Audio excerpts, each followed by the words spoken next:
Friends, did you know that for a few wild years, a tiny island in the Bahamas became the world's most notorious pirate stronghold, where outlaws ruled, kings were mocked, and the dream of a pirate democracy almost came true? Imagine a place where Blackbeard, Charles Vane, and Bonny walked the same sandy streets, plotting their next move against the world's greatest empires. This isn't just a Hollywood fantasy. This is the real story of the Pirate Republic of Nassau. Let's take a moment to paint the picture. It's 1715. The Caribbean is looking like a powder keg. The War of the Spanish Succession was just finished, leaving thousands of sailors, privateers, and soldiers suddenly jobless.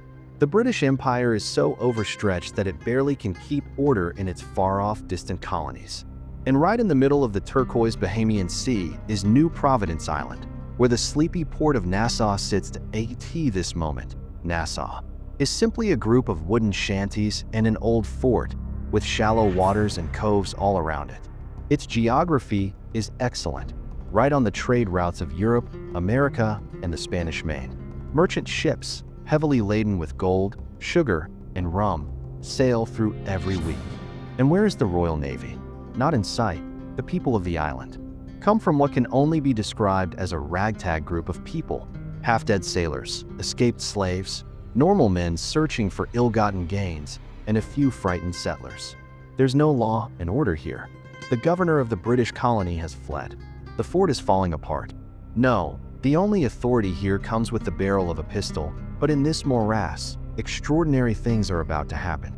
Nassau is about to be renamed as the capital of a pirate republic, a place where the world's most notorious outlaws will, for at least a short time, attempt to build a new society free of kings and laws. It all starts with a storm.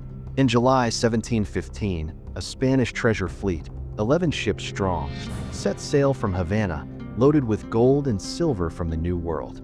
But disaster strikes. A hurricane smashes the fleet against the Florida coast, scattering treasure across the seafloor. Vocabulary travels like a ball of fire. Pirates, privateers, and vagabonds from all over the Caribbean are coming to the wrecks, galloping for gold, as well as men whose reputations will echo across history: Benjamin Hornigold, Charles Vane, and a spry young man named Edward Teach, who will become known as Blackbeard. They find Nassau a great place to launch an expedition.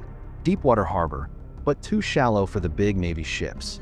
The town is defenseless, the townsfolk starving. So they take it first. Only a few dozen ships come to Nassau.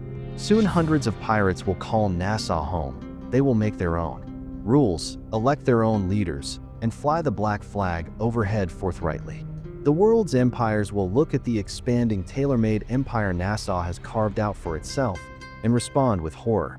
This freedom does not come without consequence. All the navies of the Atlantic are hunting pirates. The British Crown wants its colony back. And even inside Nassau, rivalries and infighting will threaten to destroy the Republic. Let's tackle where the Pirate Republic came from and where it went. Piece by piece. 1715. The Spanish treasure fleet disaster. July. 11 Spanish ships sink in a hurricane off Florida. Survivors make it ashore across the Florida Straits into the Bahamas, but no one really cares about those survivors. The gold and silver has been dumped, millions of it left unguarded and scattered. News gets out as far as Jamaica and the North Carolina colonies. Then pirates and treasure hunters head for the shipwrecks. 1716. The pirates arrive in Nassau. Benjamin Hornigold, a former privateer, is one of the first people to arrive. He tastes the potential of deploying pirates from Nassau as a base. He takes on Charles Vane, Samuel Bellamy, and others as they approach Nassau, and they immediately take advantage of the opportunity to set up a safe haven for pirates to bring ships in to repair, offload their treasure, and continue raiding. The pirates outnumber the settlers. The British governor departs. Nassau is a pirate town, and its pirates are beginning to come into their own. 1717. The Pirate Republic rises. There are now more than 1,000 pirates living in Nassau.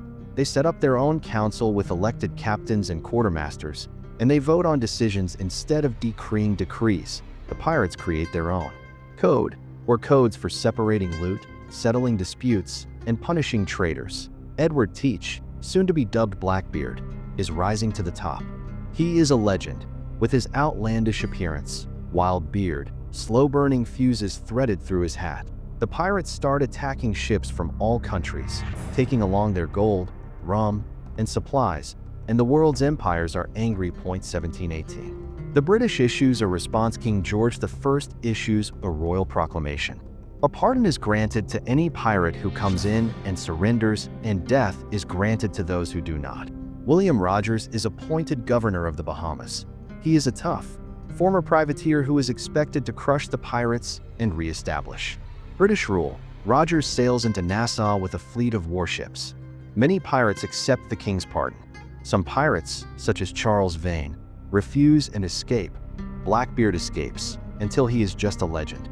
And Bonny and Calico Jack Rackham are caught, tried, and sentenced to hang. 1719, 1725. The end of the Pirate Republic. Rogers fortifies Nassau's defenses and captures any remaining pirates. The Royal Navy patrols the waters, rendering piracy more dangerous than it has ever been. By the 1720s, the golden age of piracy is finished. Nassau is returned to British possession. The dream of a pirate republic is dead, but what was it like to live in Nassau during those years of mayhem? Let's imagine being the people who called this pirate island home. Imagine the surf, the smell of salt and gunpowder, the yelling of a bunch of men dividing treasure on the beach. To many, Nassau was a last hope, a place to escape poverty, injustice, or the gallows. Take Bonny, for instance. Born in Ireland, she fled an arranged marriage, disguised herself as a man, and became a pirate. In Nassau, she experienced freedom that she had never encountered before, a place of fighting, drinking, and respect for a woman. Or Charles Vane, who would never bow to a king. Vane was brutal, unpredictable, and only loyal to the code that he followed. When he was offered the king's pardon, he spat on authority and sailed away, choosing liberty instead of safety. And then we have Blackbeard, a monster to his enemies, a captain to his crew that was brave, clever, as well as fair. He divided his loot, listened to his men, and took them into battle with fight in his eyes. But life in Nassau was not all about adventure. Disease, starvation, and violence were always lurking in the background. Competing pirate crews were struggling for power. Betrayal was commonplace, and every day the gallows grew ever closer. But for a brief moment in history, these rejects built something special, a society where the citizens made the rules for themselves, not kings or lords. The pirates of Nassau, in their own crude way, dreamed of freedom, equality, and brotherhood. What happened after the end of the Pirate Republic? The new governor of Nassau, Woodes Rogers, was keen to restore order. He rebuilt the fort, re-established the law of Britain, and offered pardons to all those who surrendered. Many pirates accepted the pardon and became fishermen, traders, or even pirate hunters. Others were not so easily persuaded. For example, Charles Vane was captured and hanged in Jamaica. Blackbeard's story ended in a bloody fight off the coast of North Carolina. No doubt, he knew he was doomed as he fought the Royal Navy commanded by Lieutenant Robert Maynard. Blackbeard's head was removed and displayed as a warning to other pirates. And Bonny's fate is unclear. Some say she escaped, some say she died in prison. The British made a more cohesive effort to address piracy throughout the Caribbean. New laws were made that made prosecution of pirates easier. The Royal Navy was also relentless in their pursuit of pirates. By the 1730s, the golden age of piracy had passed, but the story of Nassau lived on. For decades, stories of treasure and lost pirate gold attracted adventurers to the island. Treasure hunters, historians, and archaeologists returned to Nassau in the 20th century and excavated the remains of pirate ships, and artifacts brought new life to the old stories. At present, Nassau is a busy vacation spot. Cruise ships come in where pirate sloops once dropped anchor. The fort is still standing, a quiet sentinel marking the wildest chapter in the island's history. What can we learn from the rise and fall of the Pirate Republic of Nassau? First, that there will always be a dream of freedom even in the toughest of times. The pirates of Nassau were outlaws, true, but they were also rebels, unwilling to accept a world that had rejected them. Second, power born of chaos is always tenuous. The Pirate Republic was born off of lawlessness and ultimately destroyed by the forces it unleashed: greed, betrayal, and violence. Perhaps most importantly, that the past is rarely ever as simple as it seems. The pirates of Nassau were not just villains or heroes.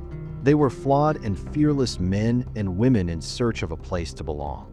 Theirs is a story that reminds us of the thin line between order and chaos, and that sometimes the wildest dreams can change the world, even if only for a moment. Next time you hear the word pirate, think of Nassau.